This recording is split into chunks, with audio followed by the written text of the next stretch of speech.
Paradox Pros. He scales really well in the early, mid, and late game. You're not gonna really see him drop off. He can isolate targets really well. His whole kit allows him to isolate a target, and if your team's coordinated, that target should be dead immediately. He's also very versatile. There's a lot of ways to build him. You can build him Gun Paradox, you can build him Spirit Paradox, or you can build a Bomb Paradox. All these builds are totally viable on him and work really well. Paradox Con, I would say that he's kind of squishy. If the team decides to target you, you're probably gonna die unless you have really good movement. Pulse grenades. This is a grenade that you will throw and it will pulse, and every time the enemy is stuck inside this grenade, it will give you amp damage for your gun, and it stacks.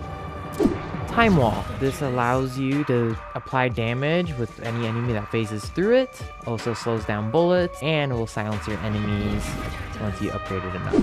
Kinetic Carbine. It will charge up, and once it charges all the way up, you can shoot the enemy for full damage, and also gives you a bit of a movement speed as long as it's fully charged up. Paradox Arm. This allows you to swap your enemies.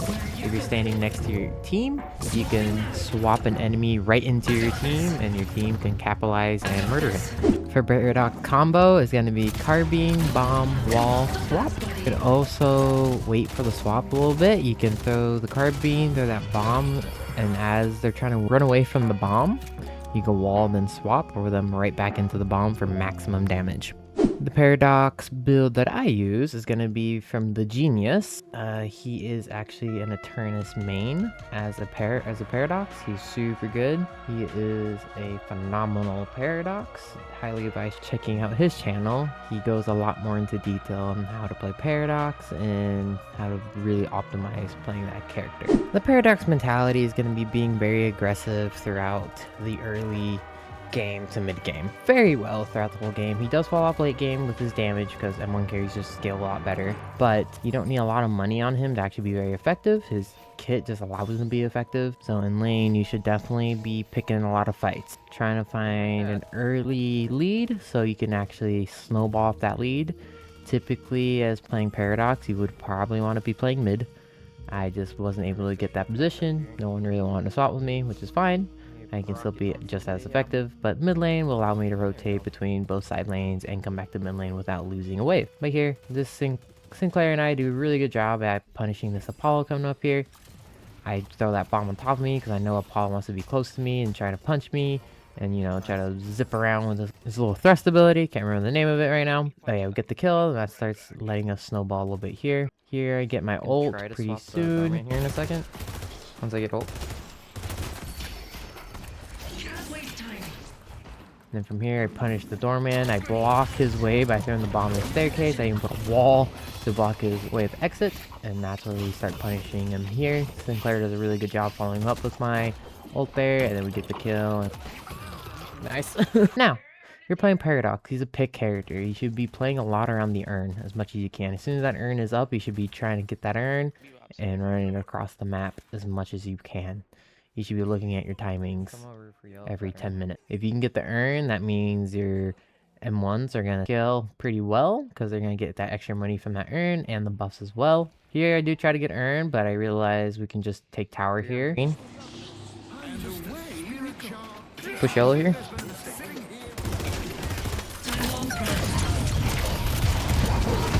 And we get tower and we get this V-pop, which makes taking the urn much easier because we'll be dead as I take urn across the map. I'm also always, as I finish pushing, I'm trying to go back, take their crates, or take anything as I can as I run away from their side of the map. Here, V-pop does engage on me and tries to take the urn away from me, but my team, thankfully, follows up with me and starts protecting me.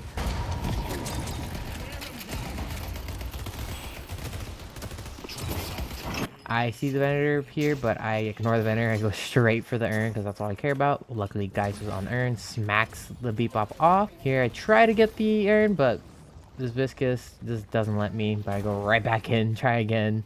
I'm hard committed to getting this urn no matter what. And that is basically my job here as we are securing the urn. But as much as you can, you want to try to rotate with Paradox, trying to find ganks, trying to find openings for your carries. and getting your carries some What's kills, being getting done, them fed. boys? I do get a lot of assists this game. I was an assist debater. All I did was assist the Goals? team to get a lead and try to get Pretty ahead funny. and win the game for the team here as kind of Steal like the a doorman carry and support. ult everybody. Paradox does dish out a lot of damage. And as I'm rotating around the map, all I care about as well is going to be the centers. Right? Trying to steal the enemy centers here. And I knew the doubles was up, and I heard someone taking doubles. I go right in here, and it's a very low drifter, which he was probably a little too greedy trying to get these centers, thinking he was safe. Always trying to go for centers, contesting centers here. And Paradox is very good at always rotating and like fighting, constantly trying to fight the enemy for an advantage. So you don't ever really want to be on a passive lane, sitting in the side lane, not doing anything. Like an M1 would, trying to take the farm as much as they can. Your job is to help your team. As soon as your ult is up, you should be out there finding something to capitalize on.